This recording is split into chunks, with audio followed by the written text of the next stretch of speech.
Hello guys, welcome to Soni online classes. आज का topic है मुंडा मान की शासन व्यवस्था या हो लोगों की पारंपरिक शासन व्यवस्था। हो समाज हो समाज भी मुंडाओं की ही एक तीसरी शाखा है।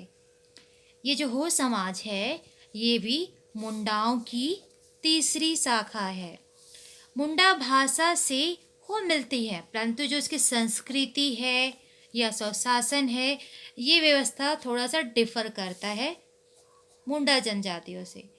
हो लोगों की स्वशासन व्यवस्था पारंपरिक रूप से आज भी बनी हुई है। हो लोगों की जो स्वशासन व्यवस्था है वो आज भी एज इट इज़ है, जो इस प्रकार है। पहला जो इनका पद है वो मुंडा है। तो मुंडा तो एक ट्राइब का भी नाम है, लेकिन यहाँ हो समाज में जो उनकी शासन व्यवस्था है उसे यह मुंडा कहते हैं।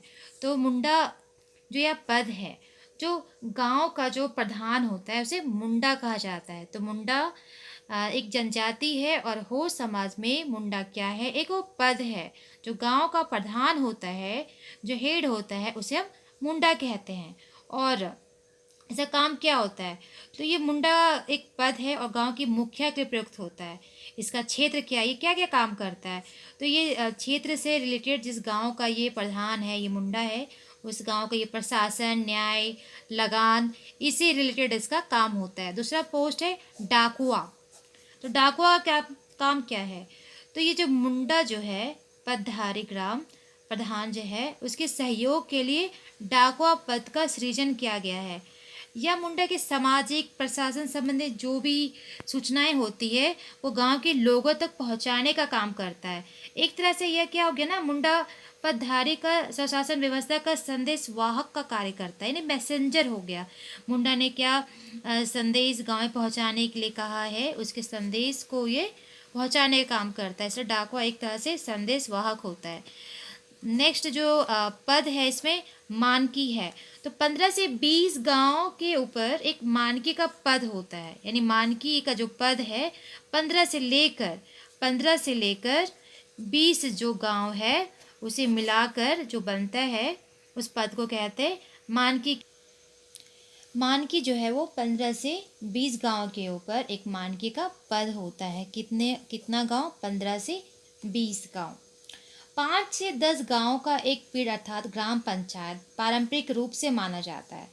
मानकी की बैठक में सभी मुंडा तथा डाकुओ बैठते हैं। जितने भी मुंडा हो गए जो गांव के प्रधान है, जितने भी गांव के जो प्रधान उसे मुंडा कहा जाता है। मुंडा के हेल्प के लिए जो डाकू होते हैं, डाकुआ जो पद है, ये सब मानकी की जब बैठक होती है तो सारे गांव के जितने भी मुंडाएं हैं, डाकुए हैं, और उस बैठक में ये सब शामिल होते हैं। और जो भी मामला होता है सबके सहमति से मान के जो है वो अंतिम फैसला देता है। इसे सभी मान लेते हैं। जो भी अपने गांव से रिलेटेड जो भी प्रॉब्लम्स लेकर आते हैं, हर गांव के अलग अलग प्रधान होते हैं, सभी गांव के प्रधान होते हैं और जिसे मुंडा कहा जाता है, उनकी हेल्प के लिए डाकुआ का पद सृजन किया गया है। तो ये सारे लोग मानकी के पास आते हैं और मानकी 15 से लेकर 20 गाँवों का हेड होता है। तो ये जो भी फैसला लेते हैं सभी लोग इसको आराम से खुशी खुशी मान लेते हैं। नेक्स्ट जो पद है वो है तहसीलदार। तो इसका नाम से पता चल रहा है कि लगान वसूलने का ये काम करते हैं। मानकी जो भी लगान वसूलती है तो ये उसके सहायक होता है, ये मानकी के साथ होता है और सारे लोगों से जहाँ पे लगान वसूलनी है तो लगान वसूलने का काम करता है, मानकी की सहयोग करता है। गांव के मामले मुंडा पदधारी सुलझाते हैं। गांव का जो भी मामला है उसको मुंडा पदधारी सुलझाते हैं, लेकिन मुंडा पदधारी से निपटारा नहीं हो सकता है तब मामला मानकी के पास आता है और मानकी मामले पर फिर निर्णय करता है। नेक्स्ट है 3 मानकियों की समिति। 3 मानकियों की समिति, यदि मामला जो काफ़ी कॉम्प्लिकेटेड हो जाता है तब ऐसी स्थिति में 3 मानकियों की एक बैठक होती है, यानी समिति होती है, कमेटी का गठन किया जाता है, गठित की जाती है। फिर ये 3 जो मानकी हैं, 3 मानकियों के बीच में मीटिंग होता है, बैठक होता है, उसमें जो फिर विचार विमर्श करके जो डिसीज़न जो लास्ट आता है फिर लोगों को उसे मानना पड़ता है। नेक्स्ट जो है द्योरी।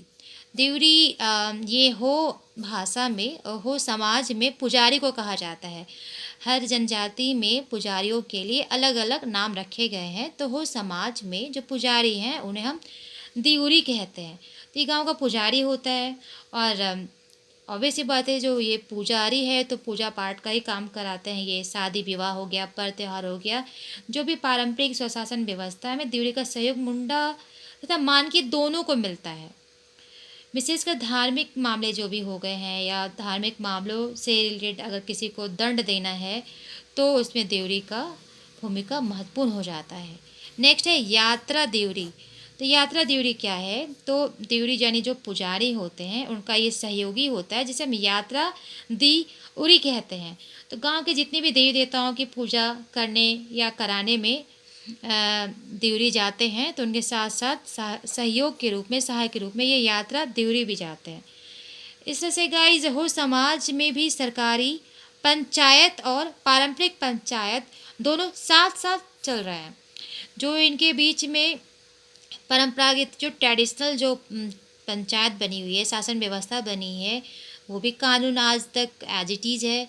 उस पर भी लोग दूसरे को मतलब अगर पनिशमेंट देना है तो पनिशमेंट देते हैं, या कोई भी प्रॉब्लम को सॉल्व करना है तो ये सारी चीज़ें सरकारी पंचायत हो या फिर इनकी पारंपरिक पंचायत है, दोनों साथ साथ चल रही है। सो गाइज़ आज की वीडियो में इतना ही। आई होप आपको वीडियो अच्छा लगा हो। So guys like, share and मेरे चैनल को सब्सक्राइब कर दीजिएगा। जोहार।